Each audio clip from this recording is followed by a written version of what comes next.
Assalamualaikum warahmatullahi wabarakatuh. Nama saya Fadli Abdan Syakur dari jurusan PAI.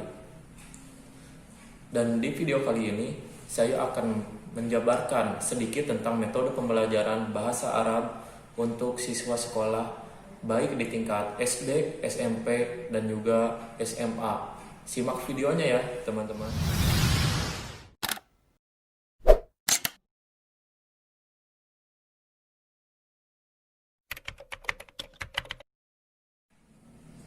Oke, sebelum kita masuk ke pokok pembahasan, kita harus tahu dulu bahwasannya pembelajaran pada dasarnya itu adalah sebuah bentuk upaya untuk mengarahkan peserta didik dalam proses pembelajaran, sehingga para peserta didik bisa mencapai tujuan dari pembelajaran tersebut. Dan juga di dalam pembelajaran itu harus dilihat karakter-karakter individual dari si peserta didik, sehingga kita sebagai seorang pendidik bisa memberikan metode yang tepat untuk diaplikasikan ke dalam proses pembelajaran, sehingga proses pembelajaran yang akan dilakukan akan jauh lebih efektif dan bisa mencapai tujuan pembelajaran secara maksimal. Dan itulah sebabnya mengapa kita memerlukan metode pembelajaran yang tepat untuk para peserta didik, sehingga kita sebagai seorang pendidik bisa memberikan metode yang tepat untuk diaplikasikan ke dalam proses pembelajaran, sehingga proses pembelajaran yang akan dilakukan akan jauh lebih efektif dan bisa mencapai tujuan pembelajaran secara maksimal. Dan itulah sebabnya mengapa kita memerlukan metode pembelajaran yang tepat untuk para peserta didik, apalagi dalam pembelajaran bahasa Arab. Karena seperti yang kita tahu bahwasanya bahasa Arab itu merupakan bahasa asing yang pastinya peserta didik memerlukan adaptasi khusus dalam mempelajari bahasa Arab. Sebelum kita masuk ke materi lebih jauh, kita harus tahu terlebih dahulu apa itu metode.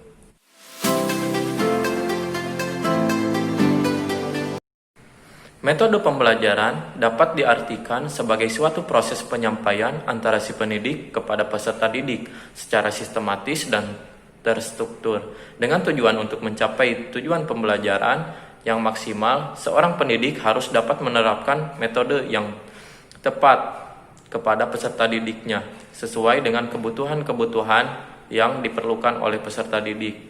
Dan metode pembelajaran ini juga sangat membantu seseorang pendidik agar dapat memudahkan proses pembelajaran dalam konteks pembelajaran bahasa Arab. Tentu saja metode yang dapat dilakukan akan sangat beragam, karena seperti yang kita ketahui bahwasannya bahasa Arab itu memiliki 4 keterampilan yang harus dikuasai, seperti keterampilan istima, kalam, kitabah, qiraah. Metode pembelajaran bahasa Arab harus disesuaikan dengan jenjang pendidikan yang ditempuh oleh para peserta didik. Pembagian jenjang pendidikan dalam pembelajaran bahasa Arab itu dikenal dengan 3 jenjang. Yang pertama itu ada mustawa ibtidai. Yang kedua ada mustawa mutawasi. Dan yang ketiga ada mustawa mutaqaddim. Dan apa saja perbedaan dari ketiga tingkat yang tadi disebutkan? Oke. Yang pertama yaitu ada tingkat mustawa ibtidai, yaitu masa para peserta didik melakukan pengembangan pada dasar-dasar kemahiran berbahasa. Lalu yang kedua ada tingkat mustawasi atau tingkat menengah, dan di masa kedua ini yaitu masa di mana pemantapan dasar-dasar kemahiran berbahasa. Dan yang ketiga yaitu tingkat mutaqaddim, yaitu masa di mana seseorang sudah memiliki kelancaran dalam kemahiran berbahasa. Saya akan memberikan sedikit gambaran metode apa yang harus dilakukan oleh seorang pendidik untuk tingkat ibtidai dan mutawasi. Mungkin dalam konteks ibtidai dan mutawasi, Pendidikan bisa melakukan pengenalan dasar-dasar kata benda peserta didik untuk dihafalkan, untuk dipahami, dan metodenya akan berkembang sesuai dengan jenjang pendidikan yang ditempuh si peserta didik. Dan pada jenjang mutaqaddim, si pendidik bisa saja memfokuskan pada 4 kemahiran berbahasa, sehingga si peserta didik bisa mengeksplor langsung kemahirannya dalam berbahasa Arab. Oke, sekarang kita akan masuk ke inti dari pembahasan ini, yaitu metode pembelajaran yang tepat untuk siswa, baik itu tingkat SD, SMP, maupun SMA. Oke, sekarang kita akan membahas tentang metode pembelajaran bahasa Arab yang tepat untuk sekolah dasar. Nah, seperti yang kita ketahui bahwasanya anak sekolah dasar itu sedang aktif-aktifnya, di mana mereka senang melakukan forum diskusi, tapi dengan nuansa yang have fun. Maka metode pembelajaran bahasa Arab yang tepat adalah menciptakan suasana kelas yang menyenangkan. Contohnya bisa saja si guru atau pendidik ini memberikan kosakata dasar bahasa Arab dengan gambar atau visual, sehingga mereka bisa memberikan ketertarikan dalam gambar yang sesuai mufrodat, atau bisa juga si peserta didik memutar film kartun pendek dengan bahasa Arab dengan kosakata dasar bahasa Arab. Oke, setelah si pendidik memberikan beberapa kosakata dengan gambar, mungkin saja si pendidik bisa memberikan tingkatan materi di minggu selanjutnya. Seperti si pendidik memberikan pertanyaan seputar tentang kosakata dasar yang sudah dilihat sebelumnya. Lalu si peserta didik diminta untuk mengucapkan beberapa yang sudah dilihat sebelumnya agar pelafalannya bisa lebih balance, atau si pendidik bisa saja memberikan beberapa pekerjaan rumah yang harus dihafal oleh peserta didik dan melakukan penghafalan berulang-ulang seperti setiap harinya, sehingga mereka bisa mengingat kosakata tersebut bisa diimplementasikan dalam pembicaraan bahasa Arab.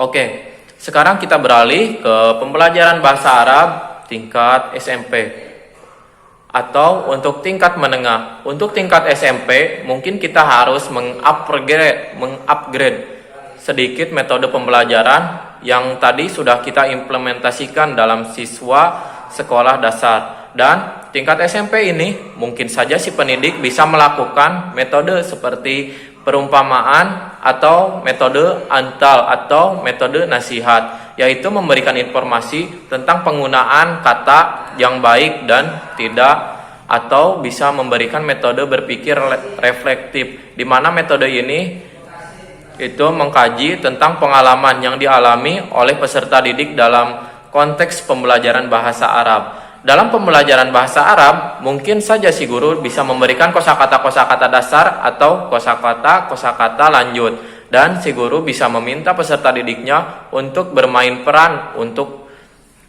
agar mereka bisa merangkai kosakata tersebut menjadi sebuah kalimat. Lalu si peserta didik bisa mengajak para siswanya untuk berdiskusi mengenai materi pembelajaran berbahasa Arab, dan juga seperti yang tadi saya bilang, berpikir reflektif.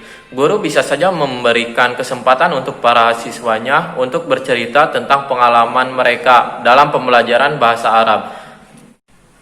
Saya berikan contoh lain dalam konteks pembelajaran qiraah. Bisa saja seorang pendidik memberikan teks bacaan untuk nantinya dibaca oleh peserta didik, dan peserta didik bisa membuka forum diskusi untuk mencari terjemahan dari teks tersebut. Nah, di forum diskusi tersebut nantinya siswa akan berdiskusi tentang terjemahan dari teks tersebut, dan kata-kata yang nantinya tidak ditemukan atau sulit bisa didiskusikan kembali dengan si pendidik. Oke. Dan sekarang metode pembelajaran bahasa Arab untuk tingkat SMA atau tingkat lanjut.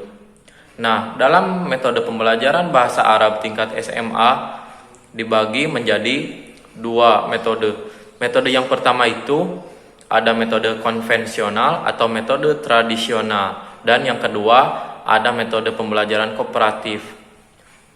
Nah, dalam metode pembelajaran konvensional ini adalah metode yang sering kali digunakan oleh beberapa pendidikan, karena metode pembelajaran ini yaitu memposisikan seorang guru sebagai center atau sumber utama pengetahuan.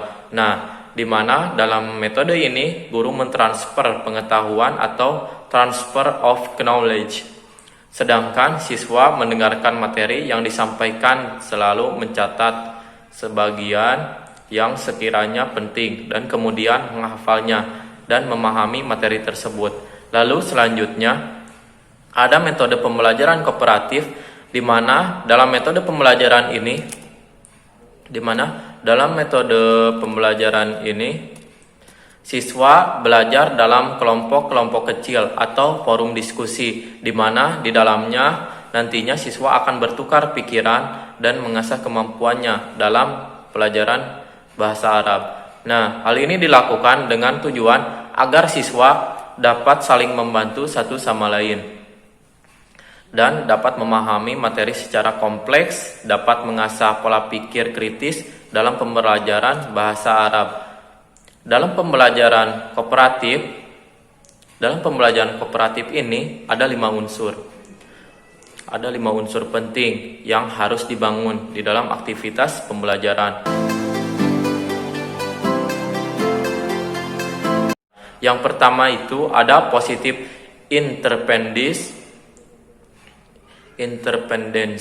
atau saling bergantungan dalam konotasi positif. Lalu yang kedua ada face-to-face interaction atau interaksi tatap wajah. Lalu yang ketiga ada individual accountability atau pertanggungjawaban antar individu. Dan yang keempat ada social skill atau skill sosial atau keterampilan bersosialisasi.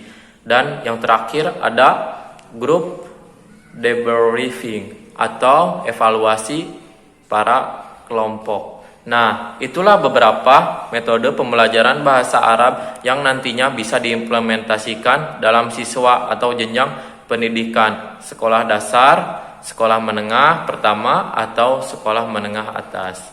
Yang perlu digarisbawahi di sini adalah metode-metode yang tadi sudah saya jabarkan tidak akan berhasil jika tidak ada kesabaran yang dimiliki oleh seorang pendidik dan kemauan yang dimiliki oleh seorang peserta didik. Karena seperti yang kita ketahui bahwasanya seorang pendidik memiliki peran yang sangat besar dalam memilih metode yang efektif. Karena pemberian metode yang efektif itu bisa mencapai tujuan pembelajaran yang maksimal dalam konotasi nilai akademik untuk para peserta didik. Dan saya rasa cukup untuk penjabaran saya di video kali ini. Kurang lebihnya mohon maaf. Saya Fadli Abdan Syakur. Assalamualaikum warahmatullahi wabarakatuh.